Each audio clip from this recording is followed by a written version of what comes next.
దక్షిణాది చిత్ర పరిశ్రమలో దశాబ్దాలుగా తనదైన ముద్ర వేసిన నటి త్రిష గత కొద్ది రోజులుగా సోషల్ మీడియాలో హాట్ టాపిక్ గా అవుతోంది. ఇటీవల తమిళ హీరో విజయ్ భార్య సంగీత విడాకుల కోసం కోర్టుకెక్కిన సంగతి తెలిసిందే. అయితే తన భర్త ఒక నటితో సంబంధం పెట్టుకోవడమే తన విడాకులు కోరడానికి కారణమని సంగీత చెప్పడం సంచలనంగా మారింది.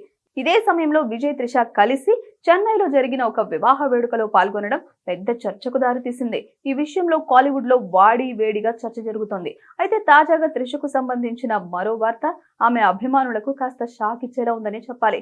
ఇకపై త్రిష సినిమాలకు గుడ్ బై చెప్పనున్నట్లుగా తెలుస్తుంది. అందుకే గత కొంతకాలంగా ఆమె కొత్త సినిమాలు ఒప్పుకోవడం లేదనే టాక్ బలంగా వినిపిస్తుంది.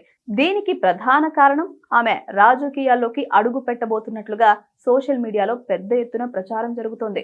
నిజానికి పొన్నియిన్ సెల్వన్ వంటి భారీ విజయంతో హీరోయిన్ గా మళ్లీ ఫామ్ లోకి వచ్చేసింది త్రిష.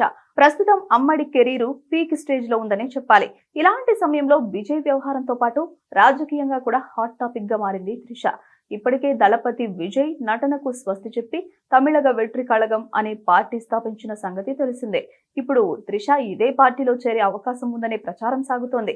ప్రస్తుతం త్రిష చేతిలో తెలుగులో మెగాస్టార్ విశ్వంభరతో పాటు తమిళ్లో సూర్య, కరుప్పు లాంటి సినిమాలు ఉన్నాయి.